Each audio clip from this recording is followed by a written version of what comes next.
No, the last 5 years. Yes. Grabe, the last 5 years. Bida, of course, this is one of the must-see musical na ang bida, 2 tao lang. Pinagbibidahan po ito ni JMY. Charis.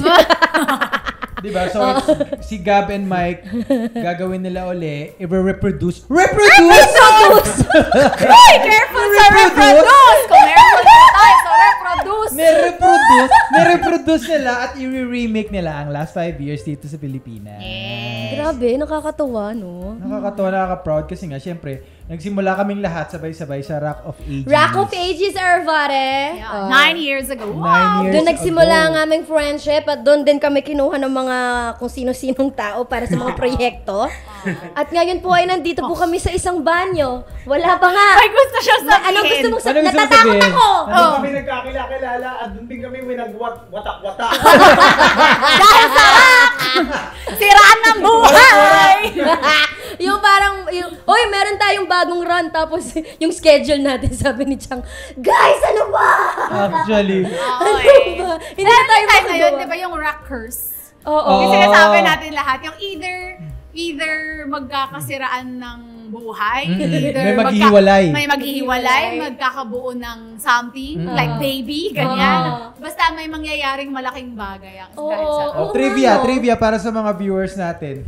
Trivia, ang relasyong Kim at Je ay nagsimula sa Rock of Ages at ang revelasyon ng relasyong Gab at Mike nagsimula rin sa Rock of Ages. May himala ang baha ng Villa Venecia. Correct. At ito, isa pang trivia. Meron kaming, paano ba? Ang arte-arte natin, ah. Oo. Ikaw lang naman. Wow, ako? Wow, ako daw. Dinadalo pa kami. Meron kaming parang paggrupo doon. Oo. Na kulang si Gold Villar na kasama din sa Rock of Ages. At si Fee, na isa pang superstar ngayon. Nasaan ba si Fee ngayon? Dala-dala niya yung yung tarpaulin niya, standee niya, charet, kung nasaan ba siya ngayon. So, meron kaming samahan. Ang pangalan nun ay AAA. Correct. Alala mo yung meaning nun? Ano ibig sabihin ng AAA? Always Available Association. Kasi nung time na yun, wala pa tayong trabaho lahat. Wala kaming Wala trabaho. pang ginagawa. Kami lang nagsasama. Yung pagkagising, hanapan. Oo. Diba? Nakakamiss yung Nung gano'n. time na yun, may 9 to 5 job pa ako. Tapos kasama ko kayo hanggang umaga. Tapos maliligo na lang ako. Tapos magtatrabaho ako. Correct. Oh my gosh, at guys, sa kondo ko, nag-start na nalaman ni Gab na pwede siyang maging triathlete.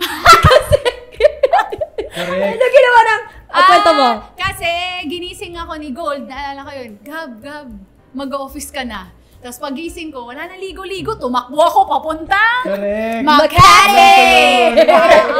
Ginawang race na kang buong Santa Ana. Yes! Race na talaga! Kasi ano noon, wala pang Grab, wala pang Uber, Wala wala pang... ano? So naghahanap ako ng pwedeng masakyan. Tapos wala, syempre, traffic rush hour. Ganyan. Pinag-circuit Makati ka no. Umabot. Dire-diretso Umabot siya. ako. Syempre, hindi ako nagsabi kung bakit ako, hindi ako na-late. Actually, pero kung bakit ako photo Mas finish. mabilis pa yun kaysa Pero walang mag-commit ligo. ka. Oo! Dire-diretso siya. So, yun ang mga isa sa mga napagdaanan naming Yes, doon ko rin magkakaibigan. na-realize na, I should quit. The job. Parang the following 9 to 5. month, I should quit the job. the following month, wala na siya. Hindi na siya But nag-office. actually, parang nakatulong pa nga after you quitting the 9 to 5 and now look, you are Gab Pangilinan of the Philippine Musical Theater. Gab Pangilinan. Of course, nakita namin yung growth mo bilang musical actress. Wow. From the moment na lumapag ka mula sa buwan, I think, di ba? Mula sa buwan, and then that's it. Tuloy-tuloy na. And then now you're producing your own show. You have the rights for last 5 years, which is also, of course, kinukuha yung rights yan kasi original yan sa ibang bansa, di ba? Bido-bido. First and foremost, how's married life? Ay. Kasi nakilala ko itong mga to, o di ba si... Hoy! Nabitin ka, no? Nabitin kayo eh! Akala nyo buong episode dito. Hindi, kung gusto nyong mapakinggan ang buong episode ng podcast na ito. I-search nyo lang po ang The Comfort Room sa Spotify. Diyan po mapapakinggan nyo ang mahabang episode ng The Comfort Room. The Comfort Room, The Comfort Just Room. click the link below.